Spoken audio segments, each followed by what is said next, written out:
After a night's rest, recharged, Will sprinted, spotting in Iceland sprawled like a corpse.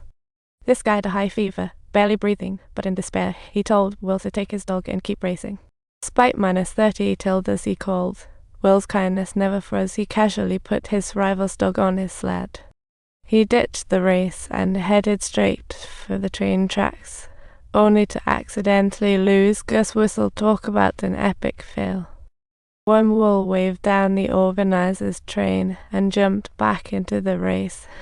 The Icelandic dude casually dropped American boy Will, and the crowd gasped like he just revealed the secret to time travel. Had he ignored it all, Will would have persistently pursued.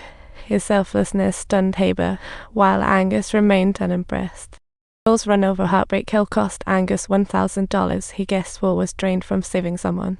Having never believed in Will from the start, he doubled down on his bets, while our boy Will was just figuring out that his whistle had gone on a little adventure of its own. No matter how loudly Will shouted, Gus just ignored him. Come on.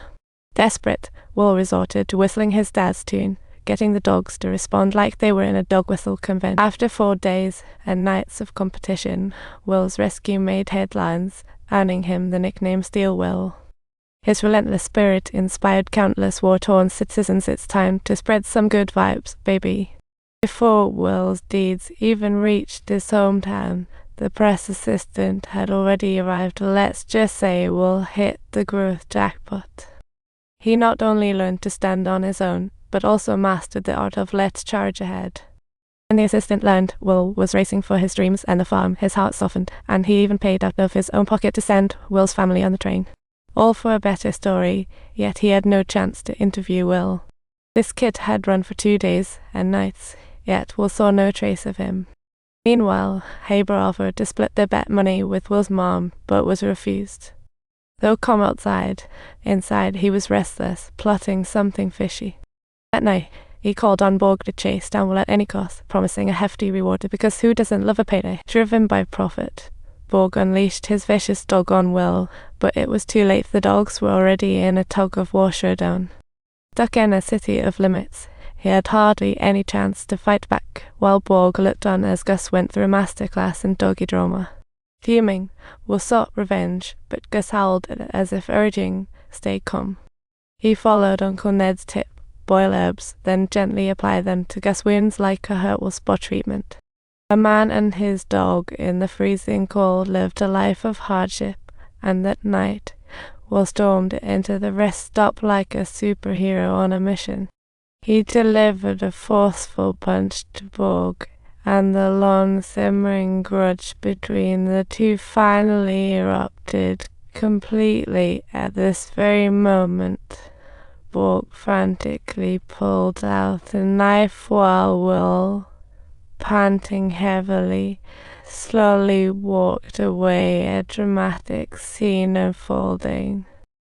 The flustered agent suddenly realized this kid was no longer the innocent one he had turned into a fierce competitor with a hint of a Wolverine. He dropped the tough guy act, showing a softer side and regret, but Gus caught a whiff of danger. Turns out it was just Angus sneaking in like a villain, and his bets had soared to $10,000, and seeing Will so resolute, Angus thought he could talk him into throwing in the towel. Classic bad guy. You've already fought bravely, and we all respect your effort, but continuing might put you and your dog in danger, he declared, sounding all wise like a movie mentor. This $3,000 could solve an urgent problem at home. Will was torn like a cake at a birthday party, what to choose. However, Gus growled at him fiercely, as if to say, quit thinking and just race. The next morning, Will packed his gear and continued the race. No excuses, just action, because sometimes you just gotta hit the road to find your way.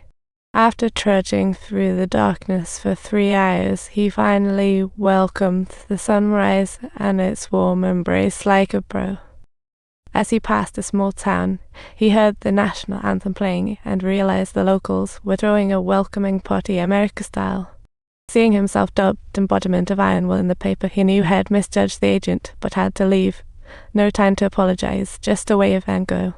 At that moment, 2 kids claimed to know a shortcut, but it was more like the Grand Canyon Nowhere was worth taking that. The death of his father haunted him like a nightmare, driving him to the railway bridge 2 miles away via detour. Focused on their journey, they didn't see a train speeding towards them until it was dangerously close. Just when they thought they were goners, they rescued the dog leash from the tracks, but the kid accidentally broke the bridge that night. Will stumbled into a rest stop seeking help, and once he opened his mouth, the room went silent like he'd just announced he was running for president. People can't imagine the ordeal this resilient boy endured. Will collapsed to the ground upon stepping out. Some say life is a song for crossing rivers and mountains, others unpredictable for tasting all struggles. The bitter life boy finally let his emotions out, his strong agent offering a shoulder to lean on. The agent found a blacksmith to fix up the blood bridge while also patching up his wounds. Think medieval first aid, but with less bloodshed. Yet the pesky anger showed up again, shoving the blacksmith family out like they were extras in a bad soap opera. He then offered Will $5,000 to quit the race, but Will didn't hesitate at all. It was a hard pass by, easy money. Seeing Anger's surprise, Will wasn't surprised. It was like a clown slipping. Will begged his agent to wake him up in an Iowa, but the agent firmly rejected this crazy act of self-destruction, knowing full well how significant this race was to Will. So he quietly stayed by Will's side, eyes glued to the clock. Tomorrow was the final day of the race, and all competitors were as restless as cats at bath time. 2 hours later, the agent woke up Will on the dot, but he awoke icy and weak. Even getting up felt like scaling Mount Everest in Alas, an uphill battle.